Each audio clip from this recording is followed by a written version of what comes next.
Hello, welcome to Town Hall. I am Meredith Lilly, your host. Thank you so much for going on this journey with me for the past few weeks. It has been incredibly just a great process. This has been so good, and I just thank you so much for tuning in. I hope this show has been insightful, resourceful, and educational. The goal of today's show is to stimulate genuine fact-based conversation around tough education issues that affect our community.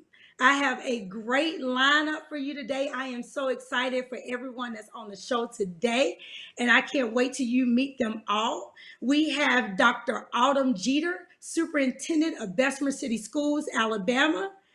Danielle West, CEO of Queen City Academy Charter School in New Jersey. Shavar Jeffries, Director of Education Reform Now. He's also a lawyer and civil rights activist. And we have Dr. Brent Johnson, educational professor or associate professor of education at Gordon State College. Welcome, everybody. Thank you. Thank you. Thanks for having Thank me. you for Good having to me. be here.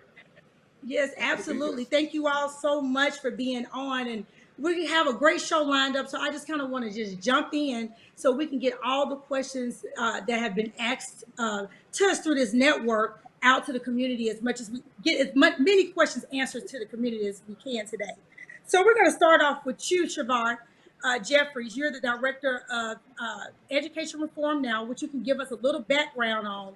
But obviously you think that education reform is necessary. Can you tell us why? And just give people that just don't know, they hear a lot of talk about education reform. Tell us what it is. Is it financial based? Is it smaller classrooms? You know, what is it? And just tell us about your organization. Thank you. Well, first, thanks, Meredith. Thanks for having me, and thanks for just being the amazing leader you are. I'm honored to be here with our fellow panelists. And for us, education reform, from my vantage point, is essential because our public school system in this country really wasn't designed to educate Black and brown students well. And we know for most of the history of our country, the public education system was actually designed to segregate us and subordinate us into spaces that disallowed us from engaging in the practice of freedom and liberation. And so for me, education reform is how do we disrupt, how do we transform these systems so that actually can serve low-income students and Black and brown students in particular. And so for me, education reform really means 5 issues. One, the foundation of it is standards and accountability, that we really have high standards for our children. Particularly comes to our Black students, people can be quick to believe about what we can't do and think we're not as smart and not as talented. So we have to have very high standards rooted in the idea that our children are geniuses, they're brilliant, they can change the world, they will change the world, but our adults got to have that belief in them. Then we got to hold the system accountable to actually deliver on a type of education that'll deliver against that promise. Second, for me, is then resource equity. We know too many of our schools are underinvested, that there hasn't been the investment, not only in terms of money and dollars, but in terms of curriculum, in terms of resources, in terms of educational tools. We see COVID right now. We see so many of our young people just don't even have the internet access to make remote learning possible. So resource equity is critical. Third for us is reimagining teacher prep so we can make sure our teachers have the skills and tools they need to drive instruction for our young people from day one. Most of our teachers, about 65% in recent studies, say what they learned in graduate schools of ed didn't equip them for the classroom. Fourth for us is more choices within the public education system. We believe deeply that Black and brown parents should have more options. They know their children best. They know the ways in which their children learn best, and they deserve options. Middle class people and the wealthy already have options. We want low income folks to have them too. And then finally, higher ed reform.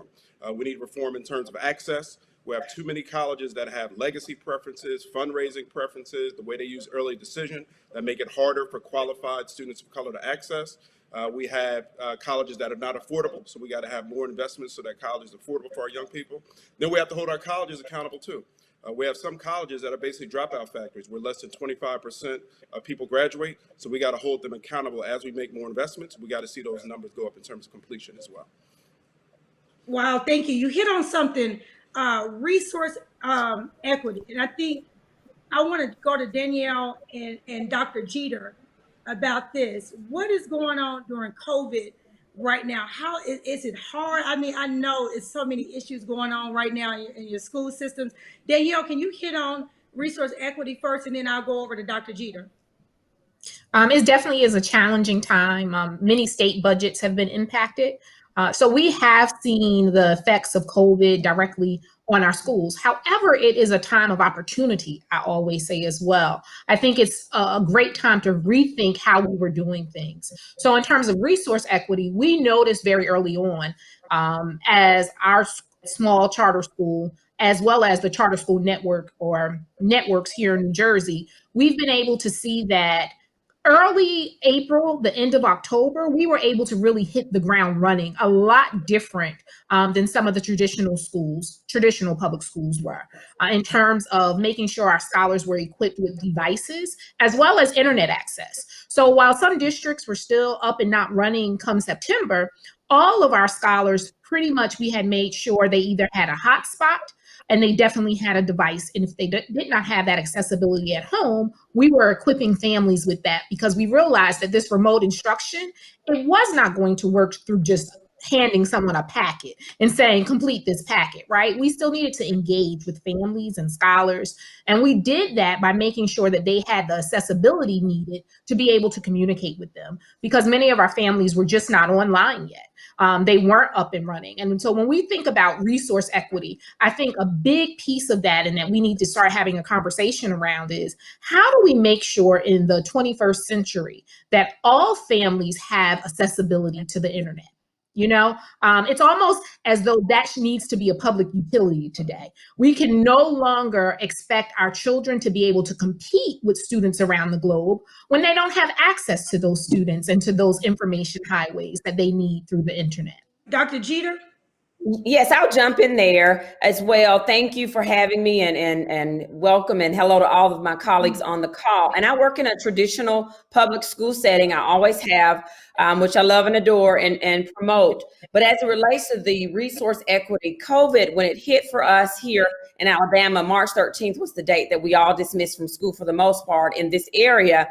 We really realized at that point, and when I say we, several of the superintendents that have been in conversation in our area, we really realized that there was an equity divide or resource divide. You had your haves and your have-nots, depending on where you live. And as I mentioned, I work in a higher poverty school setting now, and it was disastrous for us to up and leave all of a sudden. Thankfully, we already had resources in place because we are supplied with a sufficient amount of federal funds. And so we were already a one-to-one divided school system, but there were kinks in that road as well. But even deeper than that, for my school system in particular, in conversation with other superintendents and legislators, we've learned and we know now that this is bigger, this is deeper. This conversation of resource divide or equity divide needs to be a legislative conversation, and it is becoming one because those who were able to scoot right along back in March through the end of that school year, and those who had not had to wait on funding to be supplied, and then there was this hold up with China. You couldn't order resources, and the children that really need were held behind even more because you couldn't order the devices because of the governmental hold. But what we've learned, or what I've learned since we've been home for COVID, but we're back in school now, is that this conversation about the equity divide or the lack of resources for all is bigger, it's deeper. It needs to be a legislative conversation per state to ensure access to the internet to all, regardless of where you're located, and a device for all. And as mentioned, the funding is there. The federal government provided various federal funding for all school systems. It comes with stipulations, but it's been a great addition and a great help for us. It's just 2 minutes behind what we really needed it for and when. Oh, Right. wow. You know, Go ahead. Go ahead, Ms. West. I definitely agree with Autumn in terms of the legislative piece and making sure that the conversation gets started. Here in New Jersey, our legislators have also started having those conversations about the equity divide and resource divide. But I think more simplistic also on the school level, it's our obligation to make sure that we're allocating those resources that we do have in the appropriate fashion so that they get into the hands of our families. Far too long, I think we are not doing our due diligence the way that we need to on the school system level or the school level to make sure that we're allocating towards those things that are really going to move instruction forward and give our kids access. Now, what were some of the things, and I'm going to get to you, Dr. Johnson. Give me 1 second. I want to kind of go back to Shavar really quickly and stay here with Danielle West and Dr. Jeter. Shavar, you have raised billions of dollars in terms of education reform. And I hope I'm saying that right. I think I read that you've raised billions of dollars. How can smaller school systems that are still waiting on, or rural areas that are still waiting on the federal government funding, how can they touch base and get some of this money? Tap into some of these resources. I go to rural areas all the time, because I live in the South, and I was out last week passing out food boxes that I got from Atlanta and took them down to a rural area to senior citizens because they didn't have food in their area. They don't get free food boxes like you do in the inner city. Same as with educational resources. How can we get some of that down to some of the rural Black areas, the Bible Belt, the Black Belt in the South? And that's just a question to you, Shamar. Yeah, and so we're involved in lobbying the feds, and so, for example, we're part of the coalition that pushed the feds in the first CARES Act bill. Originally, they're going to put $3 billion on the table, and we're part of a group, and there's a diverse group. It was a whole bunch of us that pushed them to go from $3 billion to almost $31 billion. And so what we need to do is throughout the country, but particularly in the South, to answer your question, Meredith, the local congresspersons and the senators, and then frankly lobbying the governor, have to be held accountable, because a lot of those dollars went to state governors who then had a lot of discretion about how they would allocate and appropriate those dollars.